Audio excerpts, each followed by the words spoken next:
Hello mga ka-amazing and welcome back kauntag bakbak ay kauntag bingka di ay kay na mainit ko ni karong buntag dayon na maganunog bingka ning hapit diri pait lang pug ko din pares na ko sa kape kay magkapihan man jud ko every morning.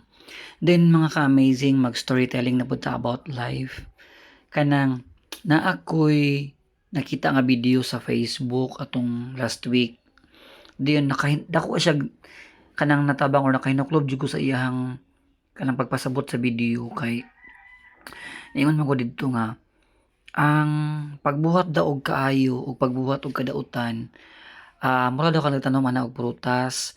So kung magtanom kuno kag isa ka liso, siyempre motubo, pagtubo niya mamunga. So ang isa ka liso nimo sabol magtanom ka og mangga, so moabot ang panahon mubunga na siya 'di ba daghan kay bunga ang mangga.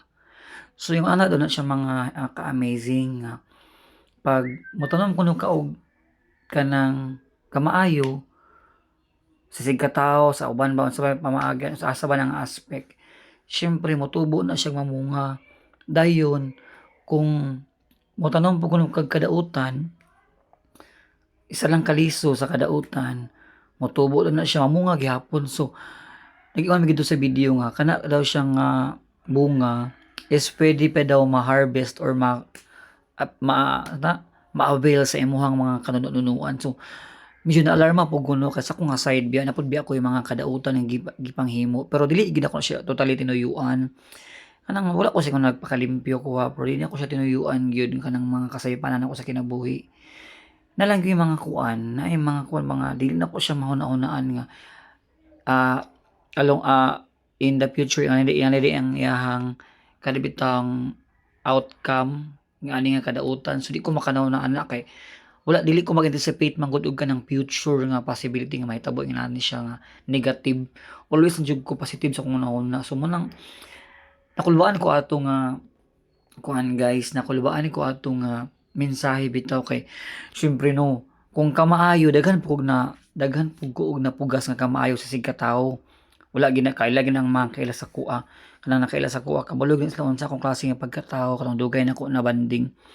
Naa pud ko'y nabuhat nga dili maayo pero dili gid ako siya tinuyuan. Wala gid siya ingon nga kini ako ning giplano para madaot ni para wala ko ingon ana nga panghuna-huna. Although nakabuhat ko pero dili siya tinuyuan, dili siya planado.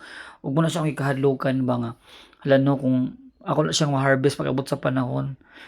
Kuyawa day uy daghan kay kog harveston nga kadautan kun ana ba.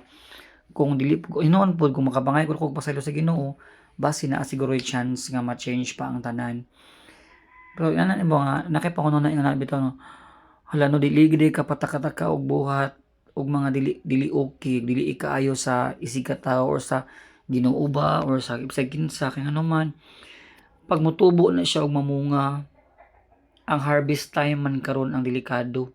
Diha ka tagilid kay ngano bisan pag imong mga kanunuan iya ginamong paninglon or makaabil gid ana, good or bad man siya nga binuhatan. So mao lang to siya. Thank you so much for watching.